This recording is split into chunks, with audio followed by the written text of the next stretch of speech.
લાંબુ વિચાર્યા વિના માત્ર દેખાદેખીમાં જ દેવું કરીને અમેરિકા જવાનું કેટલું ભારે પડી શકે છે તેનો એક ચોંકાવનારો કેસ આઈ એમ ગુજરાતને જાણવા મળ્યો છે.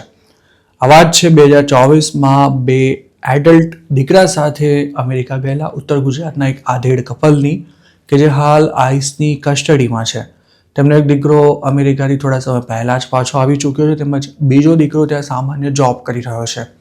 ડોલર કમાવાના સપના લઈને અમેરિકા ગયેલી આ ગુજરાતી ફેમિલી હાલ ચાલી રહેલા માસ ડિપોર્ટેશનને કારણે હવે વેરવિખેર થઈ ચૂકી છે. આ મામલાથી માહિતગાર લોકોનું માનીએ તો લગભગ 3 મહિના પહેલા અરેસ્ટ થયેલા આ પતિ પત્ની હાલ ક્યાં છે તેની પણ કોઈને માહિતી નથી અને પૈસા ન હોવાથી તેમને વકીલ રોકવાનું પણ પોસાય તેમ નથી.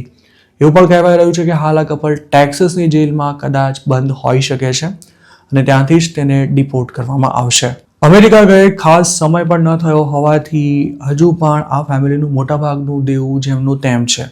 આ કપલે પોતાના એજન્ટ સાથે એવી ડીલ કરી હતી કે પહોંચ્યા બાદ તે કમાઈને પૈસા ચૂકતે કરશે અને પૂરું પેમેન્ટ ન થાય ત્યાં સુધી તેના પર દર મહિને 1% વ્યાજ પણ ચૂકવવામાં આવશે.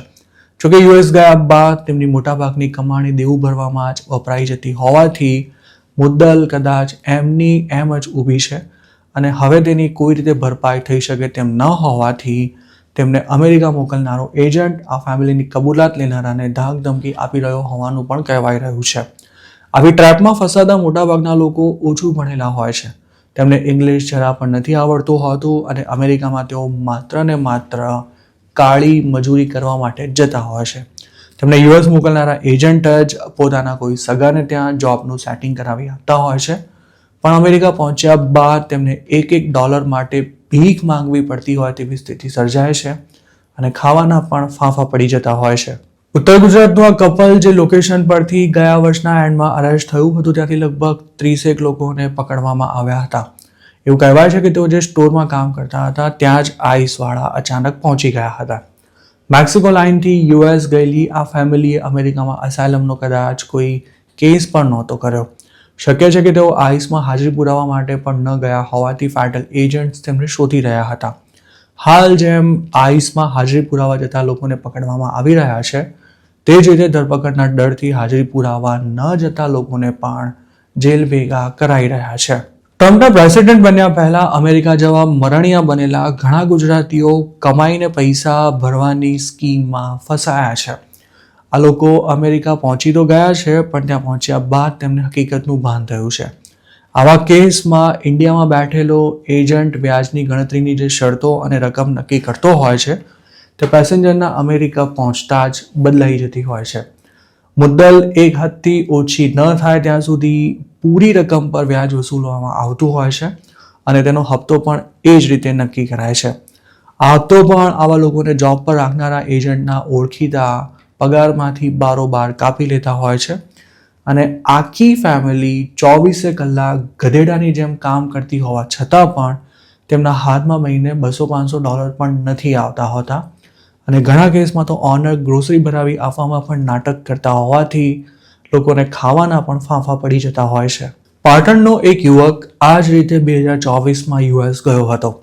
એજન્ટે તેને જે જગ્યાએ જોબ પર રખાવ્યો હતો ત્યાં ઓનર સાંભળી ન શકાય તેવી ગંદી ગાળો બોલવાની સાથે તેનું ભરપૂર શોષણ કરતો હોવાથી આ ગુજરાતીને તેનાથી જોબ છોડવાની ફરજ પડી હતી અને પછી એજન્ટે પણ તેને પોતાની રીતે જોબ શોધવા માટે કહીને હાથ અદ્ધર કરી દીધા હતા.